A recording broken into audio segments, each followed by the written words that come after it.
नमस्कार दोस्तों, आप देख रहे हैं एनालाइज विद नम्रता संघवी। क्या आप जानते हैं कि इंडिया में टोटल कितने डीमैट अकाउंट्स हैं? आज की तारीख में इंडिया में टोटल 10 करोड़ डीमैट अकाउंट्स खुल चुके हैं। 2018 तक इंडिया में सिर्फ 3 करोड़ डीमैट अकाउंट्स थे, जो आज बढ़कर 10 करोड़ हो गए हैं। इसका मतलब इंडिया में 18-19 सालों में जितने डीमैट अकाउंट्स खुले, उससे 3 गुना ज्यादा डीमैट अकाउंट्स खुले हैं सिर्फ पिछले 5 सालों में। ऐसा क्या हो गया 5 सालों में कि इतने सारे डीमैट अकाउंट्स खुल गए?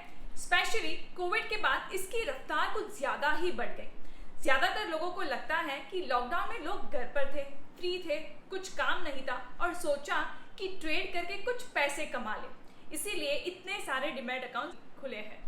लेकिन मेरे हिसाब से ये तो सिर्फ एक छोटा सा कारण है। सबसे बड़ा कारण है जैम ट्रिनिटी। ये इंडिया का सबसे बड़ा अचीवमेंट है लास्ट 8-10 सालों का, जिसके लिए हमारा देश प्रिपेयर हो रहा था, लेकिन कोविड के कारण उनको भी एक ट्रिगर मिल गया और ये जल्द लॉन्च हो गया। जैम ट्रिनिटी का मतलब है जन धन, आधार और mobile. Jan Dhan bank account, आधार कार्ड ऑथेंटिकेशन और मोबाइल ओटीपी, ये तीनों चीजों का सम्मेलन हुआ और आउटकम आया completely online account opening process.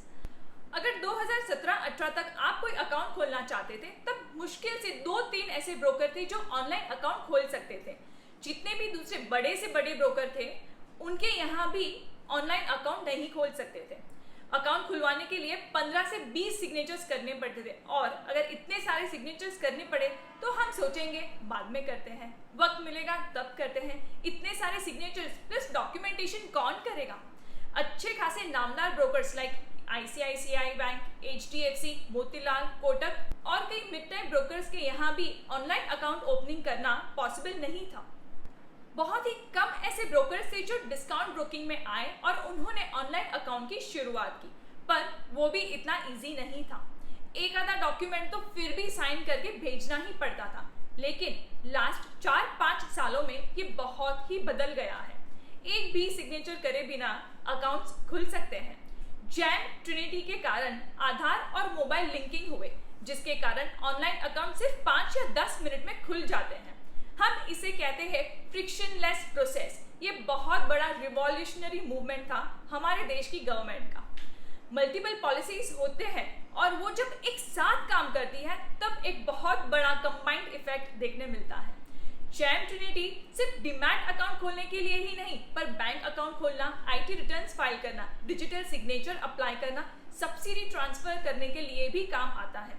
Government की कई सारी स्कीम्स में भी जैम ट्रिनिटी का इस्तेमाल करते हैं। ये इंडिया का सबसे बड़ा टेक्नोलॉजी स्टैक है। ऐसा तो डेवलप्ड नेशंस जैसे कि US में भी देखने नहीं मिला है।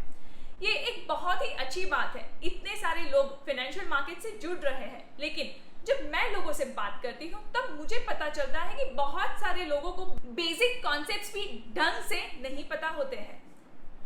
इस सिलसिले में चलिए मैं आपको एक सवाल पूछती हूँ, बताइए बैंक अकाउंट और डीमैट अकाउंट में क्या फर्क है? माइंड में कुछ रिप्लाई आया?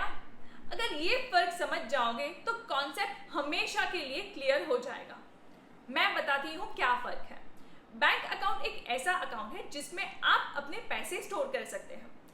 वैसे ही डीमैट अकाउंट एक ऐसा अकाउंट है जिसमें आप अपने शेयर्स स्टोर कर सकते हैं। सिंपल है ना? बैंक अकाउंट पैसों का गोडाउन है, वैसे ही डीमैट अकाउंट आपके खरीदे हुए शेयर्स का गोडाउन है। बैंक अकाउंट में आपको 2-3 चीजों का बहुत ध्यान रखना चाहिए, जैसे कि चेकबुक। क्या आप आपकी चेकबुक ऐसे ही किसी को भी साइन करके दे देंगे? नहीं। क्यों? क्योंकि अगर आप ऐसा करते हैं तो कोई भी आदमी आपके अकाउंट से खुद के अकाउंट में पैसे ट्रांसफर कर सकता है। सिमिलरली डीमैट अकाउंट में होता है डीमैट इंस्ट्रक्शन स्लिप बुक। 90% लोग डीमैट इंस्ट्रक्शन स्लिप बुक को संभाल कर नहीं रखते हैं। DIS बुक किसी को भी साइन करके नहीं देनी चाहिए। जितनी इंपॉर्टेंट चेकबुक है, उतनी ही इंपॉर्टेंट DIS बुकलेट है। अगर आप ये बुकलेट को साइन करके किसी को दे देते हैं, तो जैसे बैंक से पैसे ट्रांसफर किसी और के अकाउंट में होते हैं, वैसे ही आपके अकाउंट से शेयर्स किसी और के डीमैट अकाउंट में ट्रांसफर हो सकते हैं। आजकल आप जब ऑनलाइन डीमैट अकाउंट खुलवाते हैं तो न्यू एज ब्रोकर्स ये DIS बुकलेट आपको कुरियर से ऑटोमेटिकली नहीं भेजते हैं, क्योंकि वे समझते हैं कि आपको शेयर्स ट्रांसफर करने की जरूरत नहीं पड़ेगी, लेकिन अगर आप चाहो तो आप रिक्वेस्ट लेटर देकर डीमैट इंस्ट्रक्शन स्लिप बुक मंगवा सकते हैं।